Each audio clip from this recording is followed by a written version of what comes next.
Well, I was a very energetic kid, pehle se hi. So I had the ability to, I guess, you know, if I enjoyed doing something, I could keep going on. I would be really energetic and keep playing all day and so on and so forth.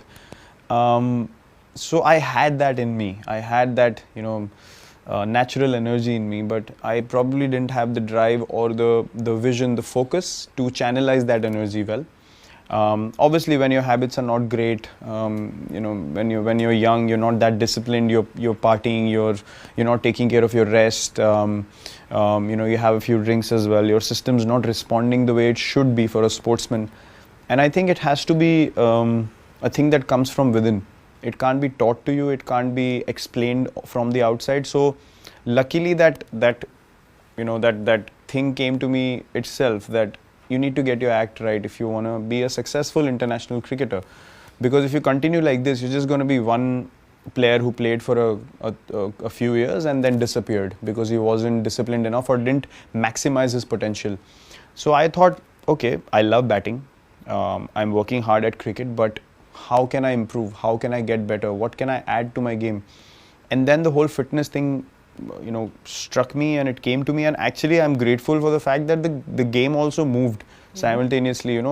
We had a kind of a template that was followed around the world, and then the game rapidly from 2012 onwards is what I experienced, moved in the fitness and the whole culture around fitness in that direction. It moved very fast, and I saw other countries advancing to a level which I felt like we're being left far behind.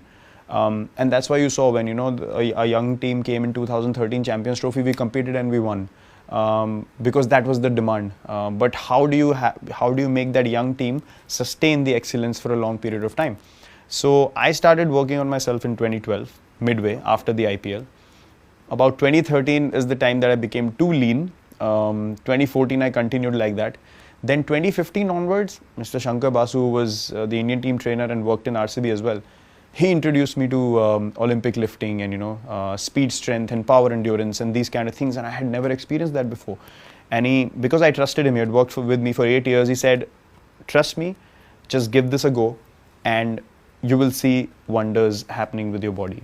I said, okay, I trusted him. I did this for 3 weeks and my body just responded in a way that I never felt like myself ever again, like the slower self. I felt like someone had just put high octane fuel in my body and I was just flying. And from then on it became an obsession. I was like, I'm feeling quicker, I can react better on the ball, I am reacting better while catching, I am able to field longer periods for the whole day. So I am able to contribute for my team 5 times more than I was before. So why should I stop it? And if I'm leading and if I want my teammates to put in effort, I should be there all day doing that first, before asking someone else to do it. So everything came together so wonderfully for me. My own thinking, my mindset, the fitness change, the boost through Mr. Basu, our trainer, the whole thing came along so well together. And I think 2016 is when I really hit my fitness peak.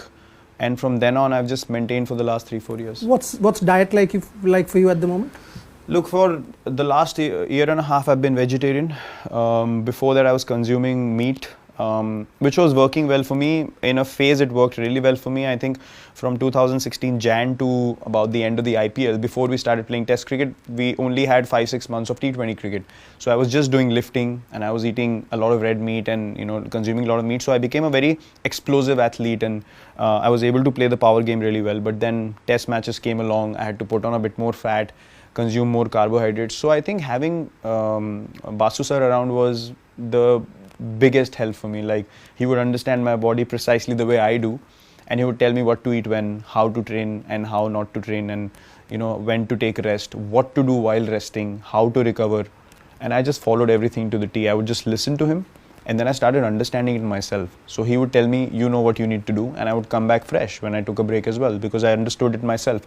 I wanted to learn. It was similar to batting. When you go out there and play, you get 100. It's not by chance. You need to understand from ball 1 to 90 or 100, how many ever balls you play, or Test matches you play a lot more. What were you doing for all those deliveries so you can repeat it? That's consistency for me. So I understood that about training as well. If I'm doing something, I need to remember what's happening in my body when I do this, When I'm resting, how is my body responding? When I'm eating this, how is my body responding? What supplements I need to take? So everything became a learning process for me, and I kept learning and learning and learning, and now I have a total understanding of my physique. So there is no conception of a cheat day because there's no temptation, because you are now in that obsessed zone of trying to hit a patch, maybe moksha in terms of fitness. Look, I will admit that I've not had a cheat day in the last 4 years. A cheat day, I've not had one. Even on holiday, I don't eat badly. I want to maintain, because I understand that on holiday I'm not able to work that much on my body. So I cannot put extra because I'm not getting younger. I'm 31 now, and I need to be even more precise with my fitness because I want to maintain the standard that I'm playing at now till the time I finish.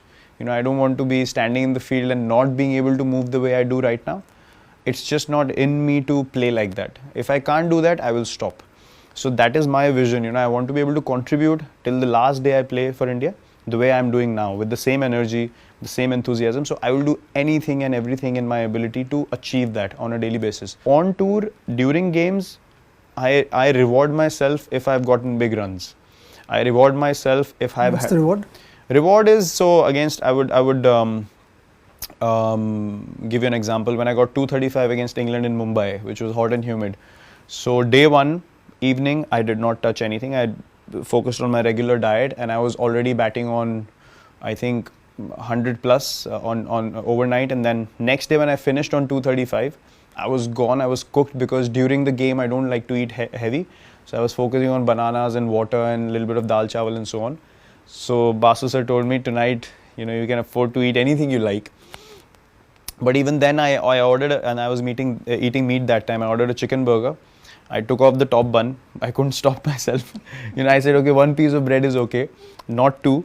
But then I had a big plate of fries, and then I had a chocolate shake along with that. So because I knew my body needs it. So if my body needed carbs, okay, go ahead and smash a meal, not a cheat day. I can do it for 30 minutes, and then in another hour I'm back to the gym. So I can't do 3 cheat meals, back to back, because that means I'm going back in my